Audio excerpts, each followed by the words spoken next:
Polysécure épisode spécial. Je suis accompagné de Samuel et Catherine. Est-ce que vous pouvez vous présenter? Moi d'abord? Okay. Femme en premier. Est-ce que vous hésitez? Donc, Catherine, bonjour. Je suis quelqu'un à la base qui a un bac en communication puis qui a fait un drôle de cheminement pour me ramasser en cybersécurité. Tout d'abord, en travaillant en sensibilisation à Radio-Canada, où est-ce que j'intervenais auprès des journalistes, entre autres, là, qui partaient des fois dans des zones hostiles, des fois dans des zones locales pour se protéger. Puis, éventuellement, j'ai commencé à m'impliquer un peu ici et là dans différents projets en cybersécurité. J'ai coécrit un livre avec Sam, d'ailleurs, qui s'appelle On vous trompe. On a participé sur des podcasts, puis éventuellement, on a atterri sur le projet qui est Super Citoyen, qu'on va présenter après que j'ai passé la parole à Sam. Ben c'est ça. Ben moi aussi, j'ai un chemin tortueux là, vers la sécurité de l'information. Donc, c'est ça. Moi, j'ai été médecin de famille pendant une dizaine d'années. J'ai à un moment donné eu besoin d'un grand changement dans ma vie. Et donc, c'est ça. J'ai défroqué. Puis, je suis retourné aux études. J'ai fait un DEC en technique informatique. Puis c'est là que j'ai commencé à vraiment triper sur la sécurité de l'information. Je faisais des CTF pour le fun, là, tout seul chez nous. Puis, ça m'a tranquillement mené vers le journalisme. Donc, c'est ça, ce qui paye le loyer en ce moment, c'est ma job de journaliste. Je travaille pour un petit média indépendant qui s'appelle Pivot, principalement de l'enquête. Et dans mes temps libres, là, j'avais commencé à m'impliquer avec Crypto-Québec après avoir fait une entrevue avec un des membres. Et de fil en aiguille, j'ai rencontré Catherine, puis c'est ça qui nous a finalement lancé dans cette nouvelle aventure.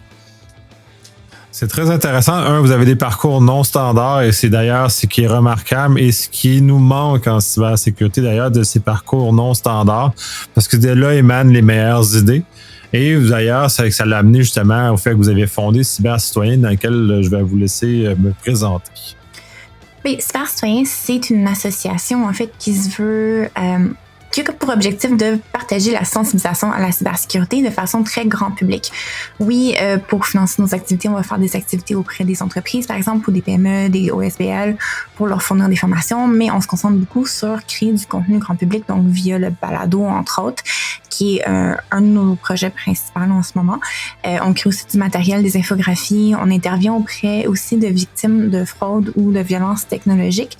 On a des partenariats avec des cliniques de cybercriminalité, entre autres. On a un partenariat également avec un bureau d'avocats qui est spécialisé dans la violence conjugale, puis qui nous transfère justement dans le fond, les contacts de certaines personnes qui ont besoin de support pour sécuriser leur compte, leur plateforme après un incident de sécurité, disons, impliquant leur ex-partenaire. Et puis, à travers ça, on a vu quelques participations de médias, entre autres. On donne des conférences beaucoup. Bref, c'est beaucoup de petites activités qu'on fait, mais l'objectif principal, c'est justement de parler de cybersécurité, de vulgariser ça, puis de rendre ça accessible à tout le monde. Très intéressant et très pertinent là, la société dans laquelle on est. J'aime bien J'aime bien qu'il y ait une réponse à la violence conjugale avec les moyens numériques. J'aime pas ça existe, mais vraiment qu'il y ait assez de réponses parce que les gens sont effectivement très démunis par rapport à ce genre de choses-là. Mm-hmm. Je trouve que le balado est un beau médium parce que je l'aime aussi également, ce médium-là, pour véhiculer de l'information et puis partager avec le plus de gens. Je trouve aussi très intéressant vos différentes autres facettes. Là. Comment vous faites des séminaires, comment vous accompagnez ces choses-là. J'aimerais ça avoir un peu plus d'informations en quoi ça ressemble ces séminaires-là, qu'est-ce que vous faites au PME, comment vous les aidez justement à cheminer parce qu'il y a un but de progression à travers ça. Là. Mais ça, je dirais qu'on a c'est assez large dans le sens que c'est un peu à la carte. Là, fait qu'on on a aidé les gens de différentes façons. Tu sais, ça peut aller j'ai donné des formations, par exemple, à des étudiants en journalisme sur un peu se sécuriser quand tu fais de la recherche, juste des notions un peu de base, là, utiliser un gestionnaire de mots de passe, des phrases de passe, la notification multifacteur, mais aussi des trucs que, tu sais, je suis honnêtement, peut-être parce que justement, j'ai un peu baigné un peu dans le milieu de l'OSINT puis de la cybersécurité, c'était comme un peu naturel que tu faisais pas de la recherche sur Facebook avec ton propre compte. Tu sais, ça me semblait naturel, mais je réalise que c'est pas si naturel que ça. Puis des fois, on a des journalistes qui nous disent comment est-ce qu'il a fait pour me rappeler? Puis je suis comme c'est parce que tout d'un coup, tu étais comme dans sa suggestion d'amis, le méchant sur lesquels t'enquêtais, là. Donc, c'est ça. Fait qu'on fait ce genre de choses-là. Récemment, c'est ça, on est approché par le Centre centre collégial de transfert technologique pour donner des formations à des PME que eux accompagnaient. Donc là, c'est vraiment un peu sur la base, là, loi 25, là, un sujet qui revient régulièrement à Polysécure aussi, puis que je pense c'est ça. Là. Fait qu'un peu expliquer c'est quoi les différentes les requis. On n'est pas des avocats, fait qu'on n'est pas là pour expliquer vraiment le détail ou comme l'application, mais au moins expliquer comme les grandes lignes puis ce qui est attendu, puis comme ça va aider les entreprises à savoir au moins où commencer là, à se conformer. Puis aussi une des dernières formations que j'ai données, c'était sur la sécurité en télétravail, fait qu'un peu segmenter son réseau à la maison, comment ça, pas nécessairement garder tes objets connectés sur le même réseau que tes données secrètes là, que tu veux pas. C'est ça. Là, fait que, c'est ça, c'est assez large là, puis. Souvent, ça va avec les requêtes qui rentrent. Je me rappelle, par exemple, le cas d'un organisme que ça se donnait que c'était quelqu'un qui écoutait notre balado, puis qui s'est rendu compte que les mots de passe d'où est-ce qu'elle travaillait étaient tous dans un Google Doc en mode n'importe qui avec le lien. Puis elle avait besoin d'aller... en fait, ce qu'elle voulait faire, c'est qu'elle voulait convaincre ses boss que c'était important d'aller investir dans la cybersécurité. Et qu'elle nous avait demandé si on pouvait venir faire une conférence dans un mode lunch and learn, par exemple, juste pour faire peur, en fait, aux patrons, puis les motiver à aller chercher justement les subventions nécessaires pour pouvoir sécuriser correctement, justement, les données de cet organisme-là. Fait que ça, c'est ce genre de choses-là, des fois aussi, qui rentrent un peu là, ad hoc, mais qu'on aime faire aussi. Oui, c'est très intéressant et d'autant plus pertinent. Là de faire peur aux gens. Mais vraiment gentiment, là, juste comme... Oh oui. C'est parce que ça a été longtemps, les professionnels l'ont longtemps utilisé cette technique-là en entreprise et ça n'a jamais eu, pas nécessairement eu des résultats très probants parce qu'à force de crier au loup, comme le loup se présente jamais, ben les gens n'y croient plus. Donc, on vit un peu, les professionnels en cyber, un peu ce désastre-là qu'on a créé nous-mêmes d'avoir trop crié au loup, mais d'avoir effectivement d'éveiller cette saine peur-là, parce que les gens n'ont peut-être pas suffisamment préoccupés par ce qui se passe. Moi, je préfère la préoccupation plus que la peur elle-même, parce que, mais ils sont pas suffisamment préoccupés sur les impacts. Puis c'est ça où beaucoup les gens ne mesurent pas. Puis de ce que je peux constater, vous abordez quand même assez largement les impacts des gestes qui sont faits. Là. J'aime bien le fait que les gens sont étonnés qu'ils sont capables de retracer jusqu'à la personne qui regardait sur leur profil Facebook, par exemple. Mais quand on sait que Facebook va suggérer qui nous a regardé, ben on comprend qui nous a regardé récemment ou dernièrement.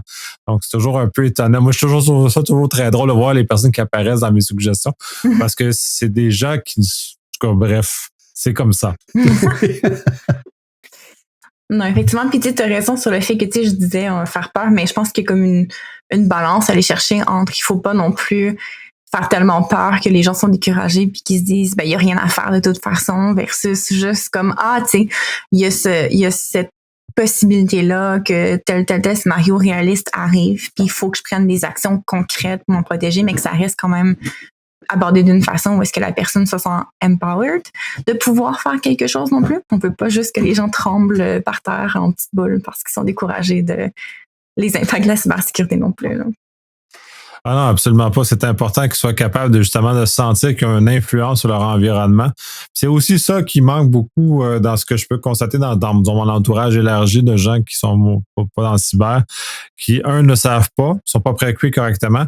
Ils savent pas quoi faire non plus. Ils savent pas comment ils peuvent avoir une influence positive sur leur environnement de cybersécurité, justement, pour s'éviter de tomber dans des pièges. C'est très intéressant d'amener ça, ce contact-là plus grand. Puis là, le défi, puis vous faites un balado, c'est une chose, mais la portée de ce que vous êtes capable de faire, parce que dans le fond, l'objectif, c'est de rejoindre le plus grand nombre. Comment vous faites pour réussir à justement porter le message à faire qu'ils vous découvrent? Je pense qu'on a été relativement chanceux, opportunistes sur certains trucs qui sont arrivés dans les dernières mois. On a eu quand même une couple d'opportunités par rapport à certains médias quand même grand public, entre autres avec JE. Je pense que ça l'aide que, tu sais, Sam et moi, on a quand même des contacts dans les médias. J'ai travaillé chez Radio-Can, Sam est journaliste. Fait qu'on est quand même un peu dans cet écosystème-là. Puis ça fait qu'on est quand les journalistes, entre autres, ont des questions ou ont besoin d'aller chercher quelqu'un pour vulgariser ou dans le cas du GIA, par exemple, pour soutenir dans une enquête, ben nos noms apparaissent. Donc, on peut utiliser ces opportunités-là pour faire parler de cybercitoyens puis justement agrandir la portée du message. Fait qu'il y a cette opportunité-là, mais tu sais, à la base, je pense que c'est juste du marketing. Là, au final, c'est de faire de la relation publique, c'est de faire des marketing, c'est de faire de la conférence, puis éventuellement faire grandir ce projet-là organiquement aussi, parce qu'on veut pas non plus là, faire de 0 à 100 puis pas être préparé non plus, parce que ça vient avec des demandes, justement, cette portée-là. Plus qu'on a de la portée, plus qu'il y a des courriels qui rentrent dans notre boîte courriel de gens qui ils se sont fait frauder en ligne, ils ont des questions, ils ont besoin d'aide, puis on n'aurait pas nécessairement les ressources, sont grandies trop vite. Fait que lentement mais sûrement, je pense que c'est la stratégie là, pour justement aller pousser le message, pousser la sensibilisation, sans non plus là, se retrouver complètement inondé. Ouais, non, je comprends. Puis de toute façon, vous avez un objectif grand public, puis c'est une des cibles les plus difficiles à atteindre parce que les gens ne sont justement pas suffisamment préoccupés. Je suis très content d'apprendre que vous contribuez justement aux médias traditionnels, justement parce que probablement ça change des gens qui incitent la peur et s'énervent facilement dans les médias et qui envoient un message qui, à mon sens, est négatif, qui ne représente pas les bonnes choses. Avoir venu un message plus positif et plus bienveillant, justement, qui nous amène ailleurs. Tu mentionnais le fait, justement, ils vous sollicitent. Qu'est-ce que ça représente? Comment c'est et comment vous les accompagnez de cette sollicitation-là? À quoi les gens peuvent s'attendre quand ils vont vous solliciter? Comment vous les aiguillez? Comment vous les aidez à se sortir d'une situation périlleuse? Je peux y aller si tu veux. Tu sais, par exemple, mettons qu'on se fait contacter par quelqu'un, ça peut être parfois quelqu'un qui est pas sûr qu'elle s'est fait frauder, mais elle pense que oui, personne ne demande, OK, qu'est-ce que je fais maintenant? Fait que généralement, on a des checklists, par exemple, où est-ce que, OK, tu sais, voici comment sécuriser tes comptes, voici quoi aller regarder. Dans le cas, par exemple, de la violence conjugale, on a une checklist de déconnexion avec son ex-partenaire. Fait que tous les comptes qu'on pense pas nécessairement, par exemple, DoorDash, comme, hey, est-ce que comme ton ex pas encore traqué où est-ce que tu envoies ta nourriture si vous partagez un compte, par exemple? Puis vraiment des listes puis des outils pour aller, dans le fond, protéger là, mettre un nouveau mot de passe, mettre l'authentification plusieurs facteurs, etc. Expliquer comment ça fonctionne, par exemple, iCloud pour protéger. Dans le cas des fraudes, ça va être d'aiguiller vers des ressources. Par exemple, la CAVAC, dans le cas justement où est-ce qu'il y a eu des gros montants, puis il y a besoin de support ou parfois d'accompagnement aussi psychologique parce que souvent, tu sais, quand on est victime de fraude amoureuse ou de fraude d'investissement, il y a quand même là, un impact au niveau psychologique pour la victime. Fait que ça veut beaucoup, en fait, être de retrouver les ressources, de valider aussi des fois, ben comme, tu sais, oui, effectivement, tu sais, je suis vraiment désolée de t'apprendre que c'est effectivement une fraude, ça regarde pas bien, OK, voici quoi faire maintenant. Fait que c'est beaucoup dans cette optique-là qu'on fait l'accompagnement auprès, justement, là, des individus qui nous contactent. Très intéressant et très pertinent. J'aime ça l'idée des checklists justement pour aider les gens à décrocher rapidement. Effectivement, c'était mentionné sur iCloud plus récemment, il y a des moyens rapides pour débrancher. Là. Apple s'est un peu réveillé un peu tard, mais se réveille tranquillement à ces effets de barre-là que ces outils de partage-là. Donc, ils donnent des facilités. Je m'y connais moins Android, fait que je ne sais pas si ces mêmes facilités-là sont aussi faciles à mettre en œuvre ou si ou si le checklist doit être plus complet à ce moment-là pour compenser. Mais j'aime bien l'idée du DoorDash, tous ces comptes-là partagés qu'on utilise. Par réflexe, j'aurais jamais pensé à ça.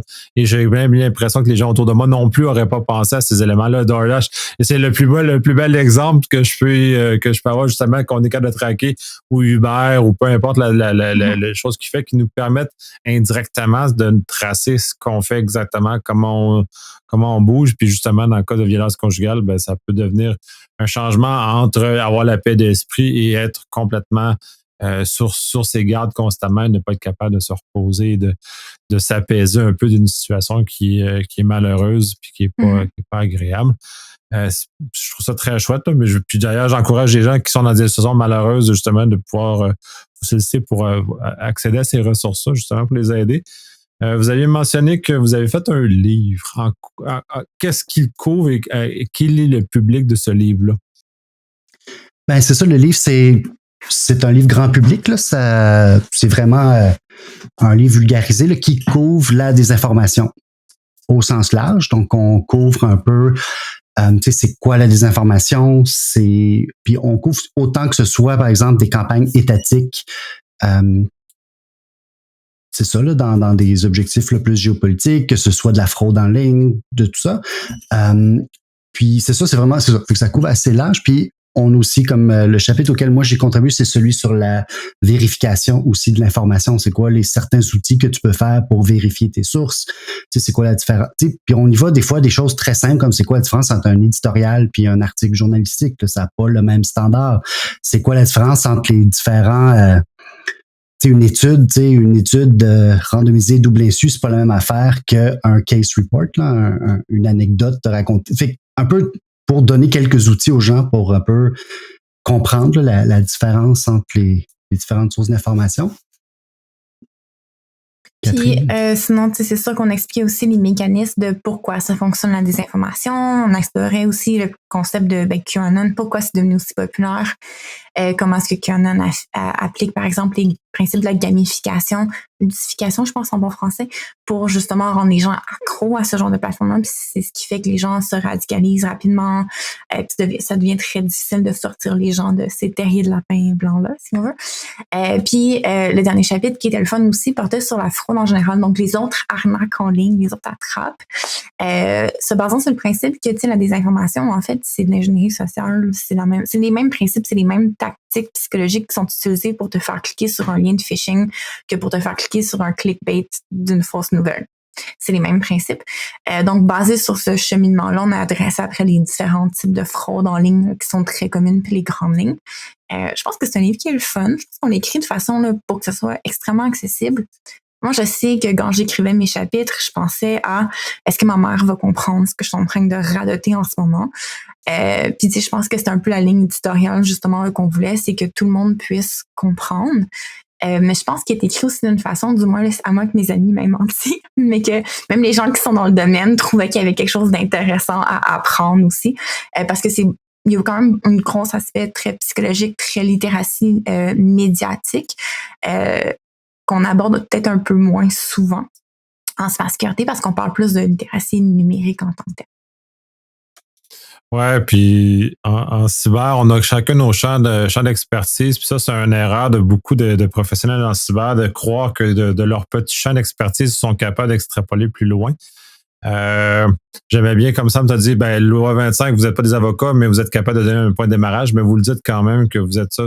Et je vois très peu cet élément-là ou cette franchise-là ou honnêteté-là des professionnels en cyber de dire justement, non, moi, mon champ d'expertise est là. À la limite de celui-ci, je peux donner un coup de main, mais il est limité et dirigé vers la bonne personne. Fait que je trouve ça très important. Puis je suis pas mal sûr que la plupart des gens en cyber n'ont pas ce degré de connaissance-là de la désinformation, les mécanismes qui s'en vont en arrière de ça et tout ce qui s'ensuit. Fait que c'est très important. Fait que même moi, je vais lire le livre et j'aime bien le fait de référence que ta mère étant celle qui serait capable de comprendre.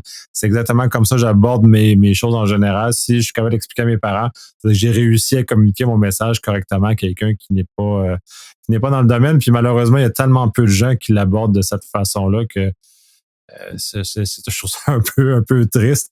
Mais votre livre, ça, c'est sûr que je vais le lire. Là. J'ai pas eu l'occasion encore, mais celui-ci est dans ma pile des 350 livres que j'ai dans ma file d'attente. J'ai donné une plus grande priorité sur celui-là parce que il y a un aspect concret à celui-ci qui est très pertinent. D'autres éléments au niveau du livre qui sont au-delà du fait que là, j'ai fait un très long éditorial sur ça, qui est justement un éditorial qui est mon opinion, qui n'est pas journalistique, si on veut vraiment rester dans les termes. Mais juste peut-être pour faire du pouce sur ce que tu viens de dire, parce que c'est quand même c'est pas facile de vulgariser. On dirait, je pense que plus quelqu'un est expert dans un sujet, plus c'est difficile de vulgariser. Aussi parce que tu conçois que ton expression simplifiée, là, tu commences à penser à plein de choses qui sont pas vraies dans ton explication simplifiée. Tu dis, oui, mais OK, j'explique ça simple, mais il y a X, Y. Donc, je pense que plus qu'on devient spécialiste, ça devient aussi un peu difficile des fois de vulgariser puis d'accepter que, OK, j'ai peut-être pas couvert le champ de A à Z dans mon explication, mais je l'explique quand même assez pour que la personne ait une compréhension. Mais c'est ça. Je pense qu'on essaye quand même le plus possible de garder l'équilibre là, entre c'est ça, vulgariser, expliquer simplement sans trop en laisser passer. Ouais, c'est plus facile dans un livre de vulgariser que dans 2 minutes à un journaliste. Ça, on en convient. Ouais. Là. Ça, c'est le sublime souffrance de l'expert de devoir espèce de réussir d'encapsuler la complexité d'un domaine dans 2 minutes à un journaliste pour une question pointue et que sachant qu'il va prendre le bout qui l'intéresse le plus et probablement pas le bout de contexte que pour nous est très important à donner. Là. Les métaphores sortir hors du contexte, c'est définitivement une expérience qu'on a eue. On est comme, c'est pas tout à fait ce que je voulais dire, mais OK. Yep. Mais oui, mais ça, je pense que c'est un des avantages que personnellement, je trouve que mon background en marketing a pu se traduire quand même, là, compétences transversales. C'est de justement toujours penser les conseils de sécurité comme étant un produit. Fait qu'au lieu de vendre, mettons, une boîte de céréales, j'essaie de vendre un comportement à adopter. Puis en le positionnant comme ça, je pense que ça devient intéressant de justement, pour adapter justement la vulgarisation, rendre ça plus simple. Il faut que ça soit catchy, il faut que ça soit intéressant, il faut que ça soit mis dans une histoire généralement pour que les gens justement l'encodent. Il faut qu'il y ait le pourquoi, parce que les gens n'aiment pas se faire dire quoi faire s'ils comprennent pas pourquoi à la base. Mais tu sais, je pense que si on arrive à justement le raconter en histoire, en fait, la cybersécurité puis les comportements, puis vendre ça comme si on vendait un slogan ou un produit quelconque, je pense que c'est la clé pour faire de la sensibilisation qui est efficace. Oui, effectivement. Puis je vais reprendre ce que j'ai dit au B-Side il y a 2 semaines, au moment qu'on enregistre, 1 semaine, 2 semaines. Justement, un des problèmes avec les gens en cyber, c'est qu'on parle aux gens comme des dentistes. C'est-à-dire qu'essentiellement, on est condescendant. On explique aux gens qui ne savent pas comment se brosser les dents. Même si on s'est brossé les dents toute notre vie, on se fait encore expliquer par le dentiste qu'il faudrait passer à soie dentaire genre 6 fois par jour puis se brosser les doigts 20 fois par jour. Je suis même pas convaincu que les dentistes font vraiment ça, mais ils nous poussent constamment ce discours-là. Et c'est inévitable quand on va chez le dentiste. On a tous cette expérience commune qui est cette zone et justement on a un problème de communication qui est essentiellement qu'on peut réduire à c'est de la condescendance. Tu le fais, tu sais pas, donc tu es mauvais, donc voici au lieu d'être quelqu'un qui accompagne l'humain qui est en arrière. Au lieu de te dire que tu devrais te passer la soie dentaire 6 fois par jour, mais au moins 1 fois par semaine, ça pourrait être un bon pas en avant. C'est une meilleure méthode de communication. On ne pas l'exemple du dentiste qui fait ça. Et en cyber, on fait la même chose quand on va parler des mots de passe, quand on va parler des gestion des mots de passe, quand on parle de ces choses-là. On traite les gens comme des insignifiants, comme des ignorants. Puis moi, je trouve ça juste terrible là, de pouvoir faire ça. Fait justement, j'aime beaucoup cette approche plus humaine. Marketing, j'avais jamais vu cet angle-là, mais plus humaine minimalement. Là. Effectivement, tu sais, je pense que c'est, au lieu d'être dans la condescendance, d'être dans l'empathie, en fait, puis de justement considérer la personne, puis qu'est-ce qui est réaliste également, là, pour, en dehors des meilleures pratiques obligatoires que je suis pas certaine que même nous, en tant qu'experts, on fait à 100%. Tu sais, qu'est-ce qui est réaliste pour la personne, puis qui va déjà être un point d'amélioration, effectivement, tu as raison. Oui, puis je vais me faire lancer des tomates par les experts en cyber, mais on est prend les pires à faire du SecOps, c'est-à-dire qu'on a notre propre vie numérique est probablement une des moins bien protégées parce qu'on se pense plus meilleur tant que tu as une mauvaise expression dans laquelle on va négliger des éléments comme ça dans la même lignée que l'expression du cordonnier mal chaussé. J'en connais beaucoup qui vont recommander ou agir de façon qui est non cohérente par rapport à ce qu'on va recommander, soit justement un peu comme le dentiste qui je suis pas sûr qu'il se brosse les dents 20 fois par jour. Dans la même lignée, ben on dit ouais, il y a des mots de passe de 20 caractères là, qui ne font aucun sens dans le réel des gens et qui les amènent justement à l'empathie de comprendre puis toujours d'amener à la situation. Pour un peu reprendre l'exemple de comment on amène la communication dans 2 minutes, même si c'est imparfait. Puis ça, c'est les experts devront travailler là-dessus. Il faut juste qu'on sache à qui on s'adresse. Et l'imperfection, elle n'est pas grave dans la mesure où elle s'adresse à un public défini et non à nos pairs. Et ça, on a énormément peur, j'ai l'impression, en cyber, de se faire juger par nos pairs comme quoi on a dit des faussetés ou des choses qui sont pas vraies. Donc, de passer par-dessus nos peurs est un exercice assez difficile, je dirais. Ouais, mais je suis pas de... Pour faire...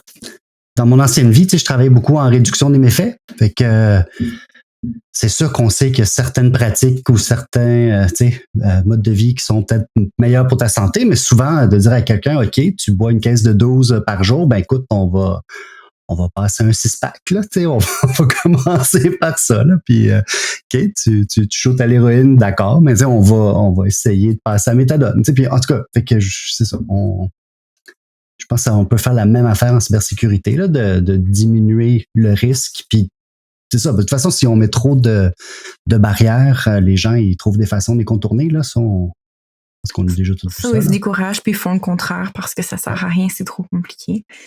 Qui est comme, je pense, un des enjeux. On garoche plein de conseils puis c'est overwhelming puis les gens sont juste c'est trop compliqué, j'abandonne.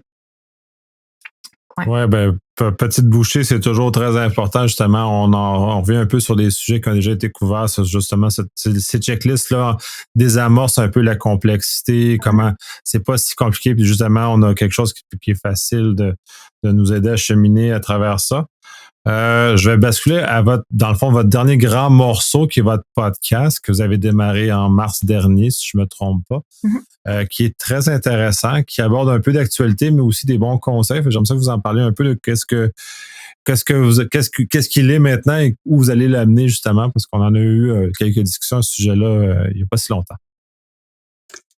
Je pense qu'on se cherche. C'est ton bébé, le podcast, ça, vas-y. Je pense, pour être honnête, on se cherche encore un peu. On expérimente différentes affaires. Quand on s'était rencontrés dans le podcast de Crypto-Québec, il y avait un format qu'eux avaient déjà fait depuis des années, qui était très revue d'actualité. Donc, on en fait encore de ça, même si personnellement, j'aime ça m'éloigner de ça. C'est intéressant de le faire de temps en temps, mais c'est tough, t'es tout le temps à jour, puis tu l'enregistres, puis au moment que tu fais le montage, tu dis « Ah, je suis déjà en retard », puis 2 jours plus tard, tu le publies, puis tu dis « Ben, c'est déjà passé date parce qu'il s'est passé comme 15 affaires depuis. » Mais en tout cas, je pense que c'est quand même intéressant parce que des fois, il y a des histoires qui valent la peine d'être racontées puis de revenir sur ces sujets-là. On a fait quelques entrevues plus long form, excusez l'anglicisme, pour jaser un peu. Moi, ça me fascine quand même de voir tous les différents profils qu'il y a en sécurité de l'information et en cybersécurité. Fait que, d'interviewer quelqu'un qui était dans le Senaker, quelqu'un qui fait du threat hunting en français, là, de la recherche de menaces. Chasse de menaces. Chasse de menaces. Steve Waterhouse, son expérience pendant la crise du verglas. Juste de voir un peu c'est quoi tout cet univers-là, puis qu'est-ce que tu peux faire là-dedans. Personnellement, c'est fascinant. Si je peux en jaser avec du monde, puis c'est ça. Fait que je sais pas, Catherine, ce que tu... Il y a ça, on a fait aussi des trucs plus thématiques. Par exemple, le dernier épisode qui était justement sur les logiciels espions, donc là où est-ce qu'on aborde un peu plus en mode long form, OK, qu'est-ce que c'est, comment ça fonctionne. C'est sûr qu'on prépare ces émissions-là, on est en tête certains publics qui nous contactent, donc on leur prépare du contenu en même temps. Un des épisodes futurs qu'on veut faire, c'est de parler de nos enquêtes qu'on avait faites pour JE, entre autres, qu'il fallait attendre que les émissions soient diffusées pour en parler officiellement. Fait qu'on va pouvoir justement jaser de ces trucs-là. Fait que, tu sais, je pense que y aller plus en mode...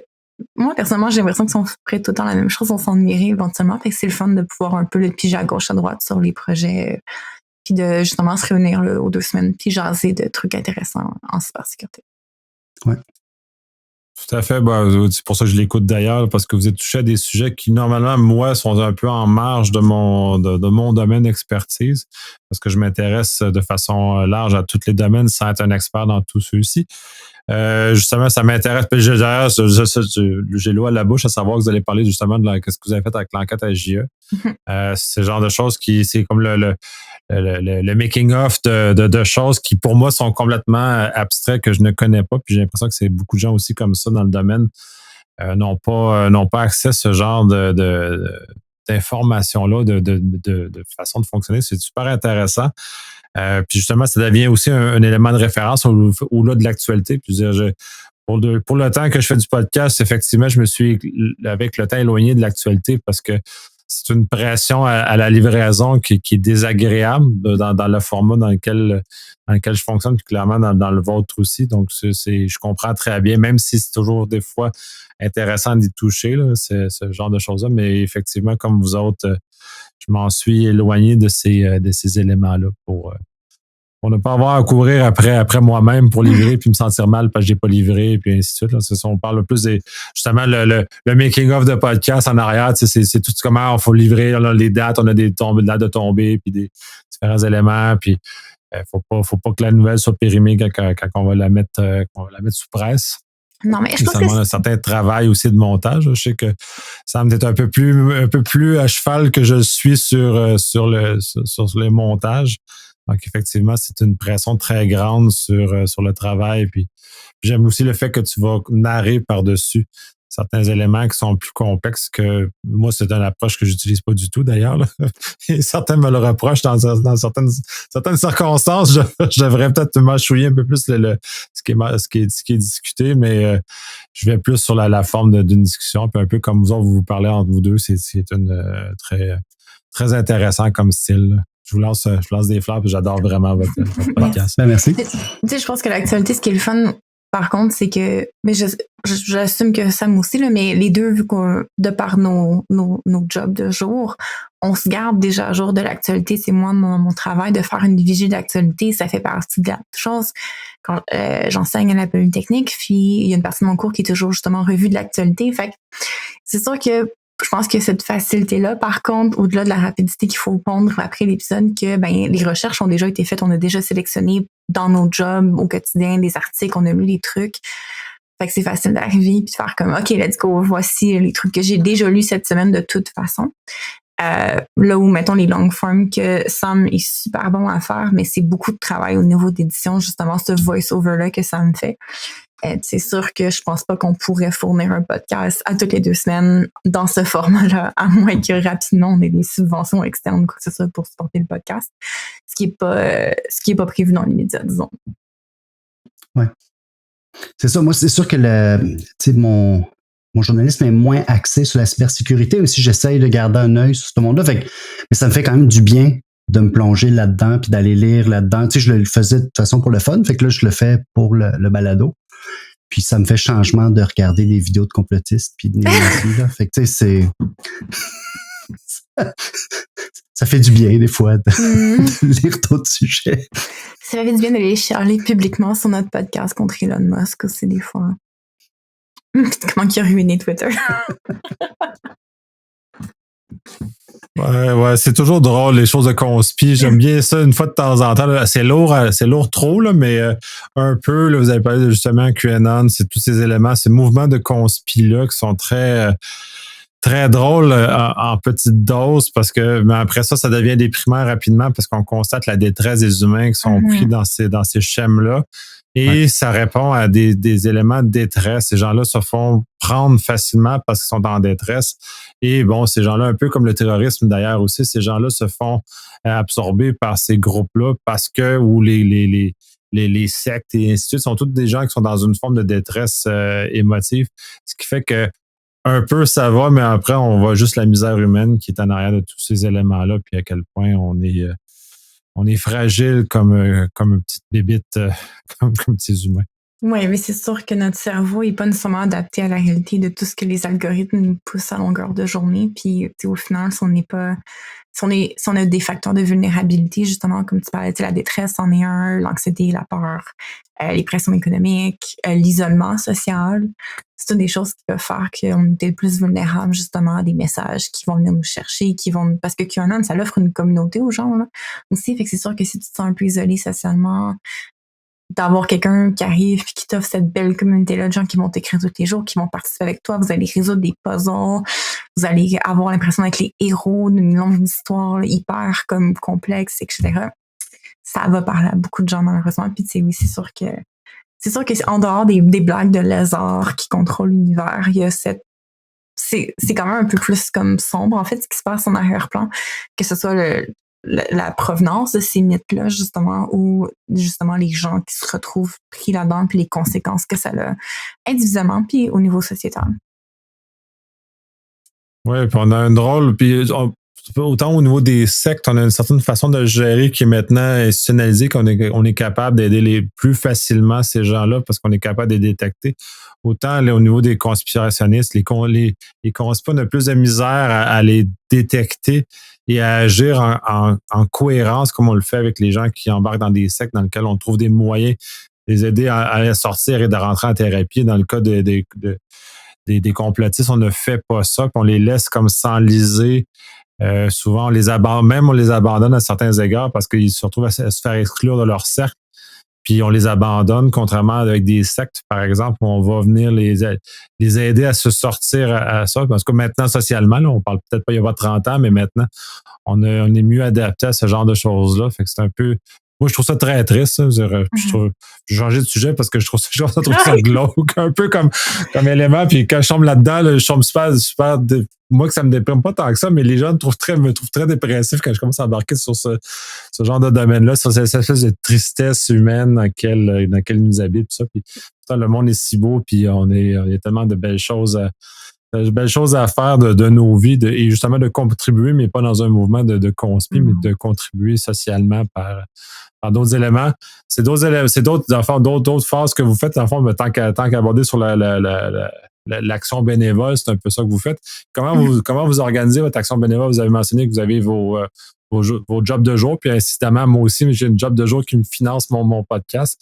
Fait comment tout ça s'inscrit dans votre réel, parce que c'est pas nécessairement facile là, de coordonner tous ces éléments-là, puis le bénévolat qui est impliqué dans votre initiative. Là.